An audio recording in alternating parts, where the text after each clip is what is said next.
La Passion de Yang Kuei-fei, favorite impériale, d'après les anciens textes des dynasties chinoises, par G. Soulier de Morand.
Chapitre 3. Assis, loin des jardins, au confluent de la rivière, je ne veux plus m'en retourner. Palais et pavillons brillent au loin comme du cristal de roche. Ils éblouissent au point de sembler, par moments, n'être que des nuages diaprés. Les fleurs de pêcher près de moi s'ouvrent délicatement. Les bourres des saules voltigent. Mais hélas, les traîtres oiseaux jaunes, en ces temps, volent mêlés aux purs oiseaux blancs. Depuis longtemps, je me suis éloigné des hommes qui ne peuvent me comprendre. Lassé même de la cour, me voici vraiment séparé du siècle. Mon idéal de courtisan est maintenant aussi loin de moi que l'île fabuleuse de Trangchu. Mais, lorsque j'ai tout quitté, mon âge était déjà avancé. Mes regrets sont incessants de n'avoir pas dépouillé plus tôt mes robes de cérémonie. Tofu. Vers ce temps-là, s'ouvrirent à la capitale les examens qui, une fois tous les 3 ans, permettaient à quelques rares talents d'obtenir le plus haut grade littéraire, celui d'élu, Xiujian. Les candidats étaient nombreux, car chacun savait que l'auguste souverain ne voulait pas admettre d'illettrés à la cour. Mais bien des étudiants, remplaçant l'intelligence par la ruse, n'hésitaient pas à se présenter, comptant, pour être choisis, sur l'influence favorable de lourds cadeaux. D'autres, au contraire, se reposaient entièrement sur leur talent. Parmi ceux-là, chacun remarquait un certain Li Pao. Il avait un visage pétri de vivacité, une ossature élégante, un aspect si charmant qu'il semblait voltiger au-dessus de ses compagnons. On le disait fils d'un génie, car sa mère l'avait conçu par l'influence de la planète Traopao, d'où son prénom de Pao, ou Traepao. Animé, comme les étoiles, d'un incessant besoin de voyager, il avait, malgré sa jeunesse, déjà parcouru tout l'Empire, visitant à l'est le pays de la fraîcheur de l'aurore, en Corée, allant à l'ouest jusqu'au rivage de l'immense mer occidentale, alors ravagée par les pasteurs du désert, qui venaient de conquérir la Perse et l'ancien empire de Constantinople. Confiant dans son mérite, Lipao négligea donc de faire parvenir aux examinateurs des offrandes secrètes, et se présenta, quand le jour fut venu, avec l'assurance de sa victoire prochaine. Dès qu'il se trouva seul dans la cellule étroite qui lui était réservée, il lut avec attention le texte sur lequel devait porter sa composition. Puis, s'étant assuré que la pointe de son pinceau était souple, il s'assit, et, d'une main rapide comme le vol d'une hirondelle, il traça des caractères parfaits.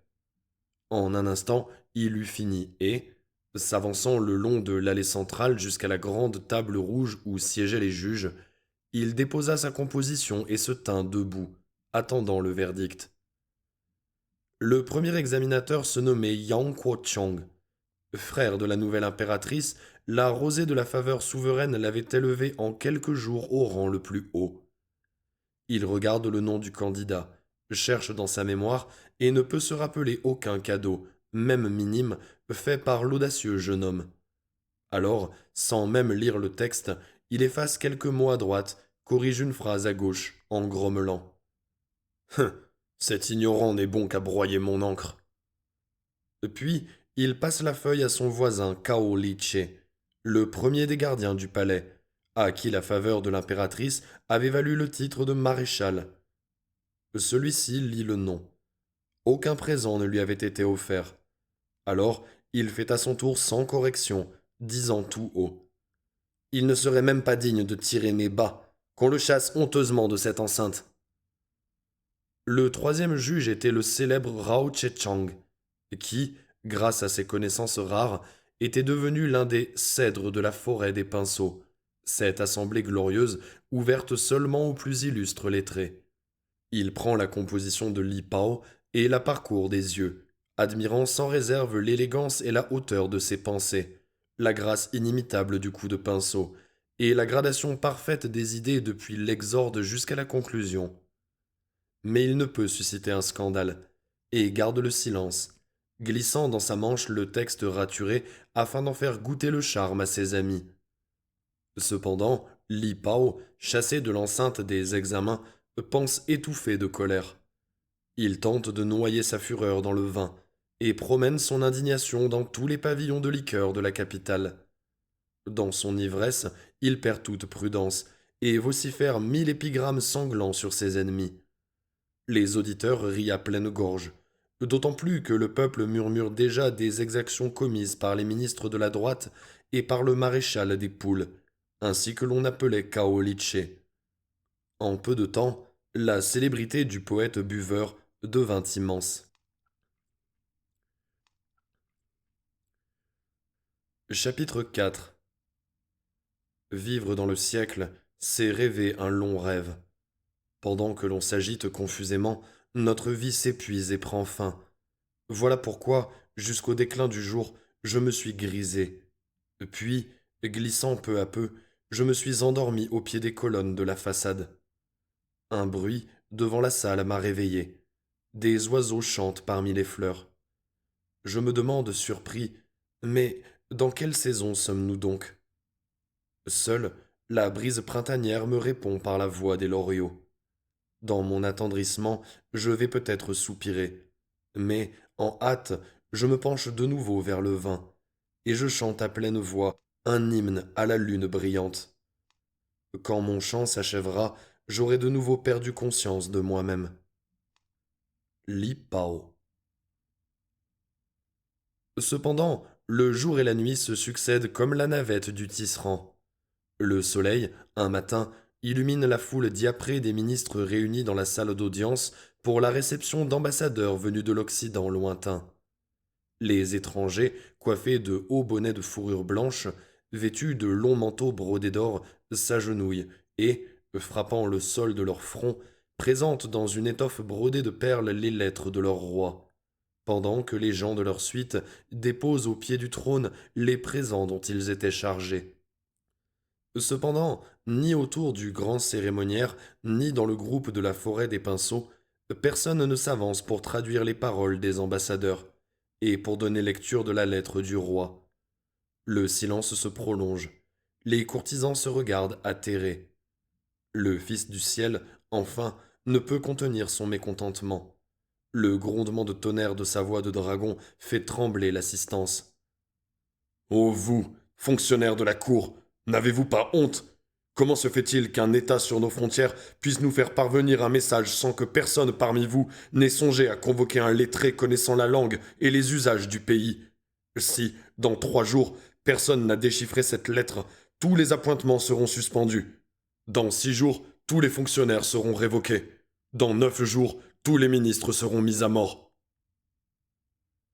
Les courtisans croient recevoir une nappe de glace sur les épaules et retournent, consternés, vers leur demeure, pendant que les ambassadeurs, surpris, sont reconduits vers leur résidence. Comme le cortège traverse la place principale de la ville, Li Pao, quittant une taverne pour un pavillon de liqueur, les aperçoit et s'approche. Il reconnaît des habitants du pays de Bokhara, où il avait longtemps vécu. Égayé par l'ivresse, il leur adresse dans leur langue sans plaisanterie, leur demande si, eux aussi, ils ont été refusés aux examens par le savant Cao Litche et le poète Yang. Les autres, ravis de pouvoir s'expliquer, lui répondent. Le commandant des gardes d'escorte voit le fait, et, retournant au galop vers le palais, il demande une audience immédiate pour faire part de l'événement au souverain joyeux. Les ministres, convoqués sur l'heure, tremblent en se rendant au palais, et plus d'un fait ses derniers adieux à sa famille. Ils sont surpris de voir, dans la salle, un jeune homme d'une rare beauté, mais qui n'a évidemment aucun grade à la cour, car son vêtement, bleu pâle, est sans ornement. Quand les salutations sont terminées, le dragon fait entendre sa voix. Aucun de mes dignitaires n'a su lire la missive du roi de Bokhara. Un de mes sujets, cependant, sans aucun grade littéraire, a pu s'entretenir avec les envoyés. Qu'on lui donne la missive royale afin que nous en ayons connaissance. Prenant la pièce de soie, Li Pao la déroule et la lit d'un coup d'œil. Mais, au lieu de la traduire, il dit à voix haute. Moi, le plus humble de vos sujets, le pauvre lettré que je suis, est en effet sans titre. Au dernier examen littéraire, il a été chassé honteusement de l'enceinte. Or, la cour est formée de savants d'une érudition profonde. Car, chacun est d'accord là-dessus, les rangs et les positions ne sauraient être donnés qu'au seul mérite. Cependant, voici le gouverneur des trésors, Yang Quanchong. Il m'a déclaré bon tout au plus pour broyer son encre. Le chef des surveillants, lui, ne me croyait pas digne de lui retirer bas et souliers. Leur situation et leurs paroles prouvent, à n'en pas douter, que leur savoir est supérieur au mien. Il ne serait pas convenable que, moi, inférieur en grade, je leur fusse supérieur en mérite. Le souverain ne peut s'empêcher de sourire, et dit. Aux connaissances, en effet, doit correspondre le rang. La lecture de cette missive te donnera aussitôt le grade de ministre, car je te ferai membre de la forêt des pinceaux. Li, alors, traduit avec aisance la lettre royale. Tongtchada, roi de Bokhara, dit: Votre sujet est comme l'herbe foulée par les pieds de vos chevaux. Sage et saint empereur qui gouvernez le monde de par le ciel. De loin je joins les mains, je me prosterne, je bénis vos bienfaits et je vous adore comme les dieux. Depuis longtemps, ma dynastie est en paisible possession du pays de Bokhara. Par les armes et d'autres manières encore, nous avons loyalement servi votre empire. Mais voici que, ravagé chaque année par les Arabes, mon royaume a perdu la paix. Je demande humblement que vous daigniez me secourir dans cette détresse.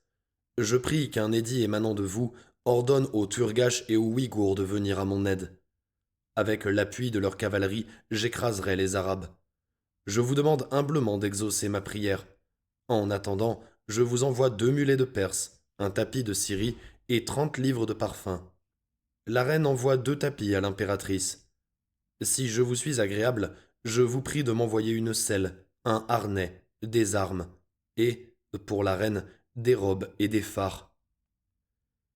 Ayant écouté attentivement, le Fils du ciel demande au ministre: Les armées de ces Arabes sont donc puissantes? Je me rappelle que, dans la première année de mon règne, ils m'avaient envoyé un tribut de chevaux et de bijoux. Ils avaient refusé de se prosterner, prétendant réserver cette salutation pour leur seule divinité. Et, comme aucun dignitaire ne prend la parole, Li Pao répond encore. Celui qui, autrefois, envoya cette ambassade était Tsiuti Prao, Kotaiba ben Moslim, émir du calife Walid. Ce général osa guerroyer sur nos frontières et occuper le Bokhara et Samarcande, si bien que les Tibétains, à leur tour, voyant notre faiblesse, osèrent nous attaquer sur les monts des Oignons, que les gens du pays appellent Pamir. C'est alors, dans la 4e année du règne sacré, que notre général Chang Xiaotsang, avec 10 000 hommes de troupes locales, franchit le Pamir et descendit sur l'Afghanistan, épouvantant les Arabes et laissant sur une stèle de pierre la louange de la puissance impériale. Devant ce flot d'explications, le cœur du sage souverain éprouve une grande joie. Il dit: Ma foi, tes connaissances et ton mérite sont exceptionnels. À compter de ce jour, je te proclame membre de la forêt des pinceaux. Tu résideras dans le palais. Et maintenant, prépare, dès l'instant, notre réponse à ces barbares, afin que notre majesté soit respectée jusqu'aux confins du monde. Les eunuques, avertis par les premières paroles du maître, apportent au nouveau cèdre les insignes de son rang, une robe de pourpre, une ceinture d'or et un bonnet de gaze dont ils revêtent le poète triomphant. Puis, ils disposent près du trône une pierre de jade blanc venue du pays de Khotan, un pinceau fait de poils de lièvre contenu dans un tube d'ivoire, un bâton d'encre parfumé avec une feuille de papier rouge à fleurs d'or. Un coussin brodé de dessins aux 1000 nuances est apporté pour le dignitaire, qui s'assied, prêt à écrire. À ce moment, il s'arrête, dépose le pinceau et s'agenouille en disant: Ô char de lumière, les bottes de votre humble sujet ne sont pas en rapport avec la splendeur de sa nouvelle robe. Et, si le trône au pied duquel je suis venu veut bien pardonner mon audace, j'ajouterai qu'il m'est impossible de rédiger cette réponse si Yang Kuo-chang ne broie pas l'encre de votre sujet, et si Cao Li-che ne lui ôte pas ses bottes. À cette audacieuse requête, un murmure d'étonnement et d'indignation court parmi les ministres. Ils s'attendent à voir mettre à mort l'insolent. Mais quelle n'est pas leur stupeur? Le souverain, souriant, riant presque, donne l'ordre étrange qui lui est demandé. Les 2 ministres ne peuvent désobéir. Tout en maudissant Li Pao dans leur cœur, ils s'approchent de lui. L'un lui broie son encre, l'autre le chausse. Nombre de courtisans, à cette vue, éprouvent l'une des plus grandes joies de leur vie. Quant au nouveau dignitaire, triomphant, il trace rapidement des caractères impeccables, identiques à ceux des barbares, et d'une voix sonore en donne la traduction. Le souverain, ravi, imprime son grand sceau sur la missive et la remet alors aux ambassadeurs.